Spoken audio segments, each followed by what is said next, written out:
जिंदगी जीने के हमेशा दो रास्ते होते हैं। Motivational story.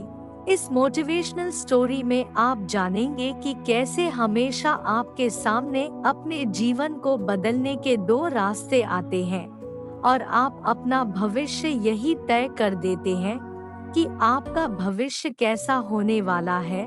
गुरुजी और शिष्य अब अपने गंतव्य पहुंचे वाले ही थे। गुरुजी और शिष्य ने एक टापू पर कुछ दिन बिताने की योजना बनाई। शिष्यों ने रहने सहने का इंतजाम कर दिया और वहीं रहने लगे। शिष्यों ने देखा कि इसी टापू पर एक खरगोश का झुंड भी अपने भोजन की तलाश में आया है। इस टापू पर खरगोश के लिए बहुत कुछ खाने के लिए मौजूद है।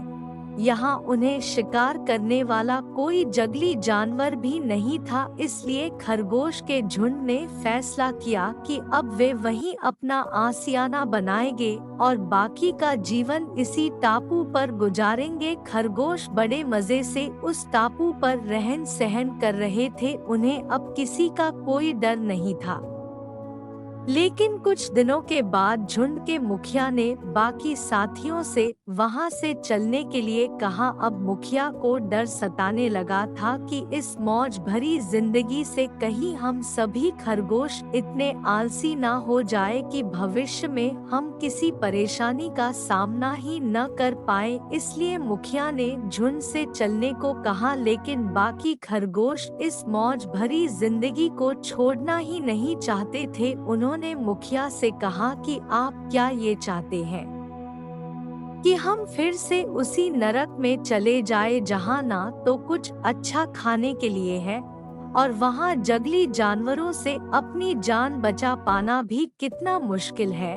अब हम वहां सपने में भी नहीं जाना चाहते। अगर आपको जाना है तो अकेले जाओ वहीं, मगर हम वहां कभी नहीं जाने वाले। मुखिया को बहुत बुरा लगा। अब करता भी क्या, अकेला टापू से वापस अपने मुख्य स्थान पर आ गया जहां वे सालों से रहते आए थे। मुखिया पहले की तरह ही रहन सहन करने लगा, अपने भोजन की तलाश में अपने घर से दूर भी चला जाता और जंगली जानवरों से चौकन्ना रहकर वापस सुरक्षित अपने घर में भी आ जाता और बाकी झुंड के खरगोश टापू पर बड़ी ही आनंदमयी जिंदगी जी रहे थे। अब उन्हें कोई परवाह नहीं थी, ना तो अपने भोजन की और ना कि जंगली जानवर की। सारे खरगोश एकदम मोटे हो चुके थे। अब उनका शरीर इतना भारी हो चुका था कि वह ठीक से चल भी नहीं पा रहे थे और दौड़ना तो मानो भूल ही चुके थे।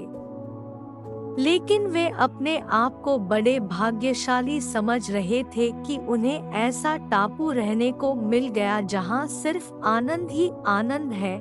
कुछ दिनों तक ऐसा ही चलता रहा, लेकिन कुछ दिनों बाद वहां रह रहे कुत्तों का मन अब खरगोशों की तंदुरुस्ती देकर ललचाने लगा। वही कुत्ते पहले खरगोश को अपना शिकार नहीं मानते थे, क्योंकि खरगोश को पकड़ना कुत्तों के लिए बहुत मुश्किल था। लेकिन अब तो हर रोज एक खरगोश को पकड़ते और दावत बनाकर खा जाते। अब खरगोश इतने आलसी हो चुके थे कि वे बड़े जंगली जानवरों से तो दूर, अब वे अपनी रक्षा कुत्तों से भी नहीं कर पा रहे थे। जबकि पहले वे कुत्तों से कई गुना तेज भागते थे। कोई मतलब ही नहीं था कि कुत्ते उनका शिकार कर सके, मगर अब कुत्तों के शिकार के कारण दिन प्रतिदिन खरगोश की संख्या कम होती जा रही थी। अब खरगोश के झुंड को अपने मुखिया की बात समझ आ रही थी, जो पहले ही उन्हें वहां से चलने के लिए कह रहे थे।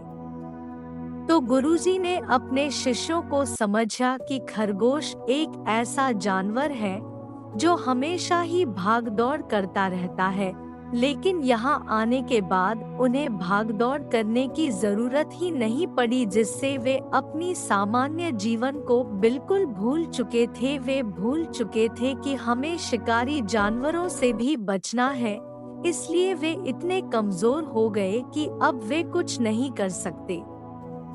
तो गुरुजी ने अपने शिष्यों को समझा कि खरगोश एक ऐसा जानवर है जो हमेशा ही भागदौड़ करता रहता है, लेकिन यहाँ आने के बाद उन्हें भागदौड़ करने की जरूरत ही नहीं पड़ी, जिससे वे अपनी सामान्य जीवन को बिल्कुल भूल चुके थे। वे भूल चुके थे कि हमें शिकारी जानवरों से भी बचना है, इसलिए वे इतने कमजोर हो गए कि अब वे कुछ नहीं कर सकते। लेकिन कुछ दिनों के बाद एहसास हो जाता है कि हमने जो रास्ता चुना है ये रास्ता हमारे लिए खतरनाक है।